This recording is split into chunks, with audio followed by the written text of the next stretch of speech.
Dans un pays comme la France, par exemple, on sait que 40% du taux de natalité est assuré par des populations étrangères. C'est une réalité aussi. Donc maintenant, on est dans une situation où c'est ce que vous dites qui renforce l'extrémisme. Quand vous dites que l'immigration pose un problème, il faut aussi parler des avantages de l'immigration. Parce que moi, quand je travaille en France, je paye mes impôts ici. Donc les étrangers qui sont là, il y a une partie qui peut travailler et envoyer au pays aidé. La majorité paye ses impôts, s'installe dans vos pays, enrichit vos pays. Donc ce sont des citoyens productifs. Après, il faut voir, il y a une minorité qui vient, il y a des morts, certes. Mais je voulais souligner une chose. Le discours que vous avez, il est encore légitime tant que l'Afrique restera muette.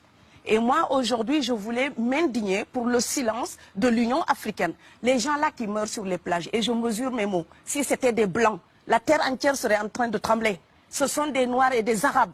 Alors eux, quand ils meurent, ça coûte moins cher. Ici, j'étais venu en 2008 et j'avais dit, l'Union européenne, avec ses flottes de guerre, avec son économie, je vous dis une chose, si on voulait attaquer nos pays ici en Occident, il y aurait des moyens de se défendre. Donc si on voulait sauver les gens dans l'Atlantique, dans la Méditerranée, on le ferait.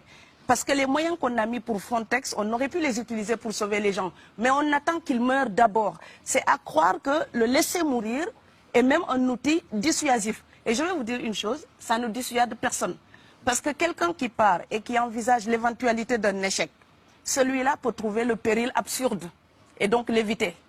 Mais celui qui part pour la survie, qui considère que la vie qu'il a à perdre ne vaut rien, eh bien celui-là, sa force est inouïe, parce qu'il n'a pas peur de la mort. Mais c'est exactement pourquoi il faut fermer des frontières complètement. Il faut sauver l'Afrique et sauver l'Europe. Vous ne pourrez pas rester vous ne resterez pas comme des poissons rouges dans la forteresse européenne. La crise actuelle nous a démontré ça. Au jour d'aujourd'hui, l'Europe ne sera plus jamais épargnée tant qu'il y aura des conflits ailleurs dans le monde.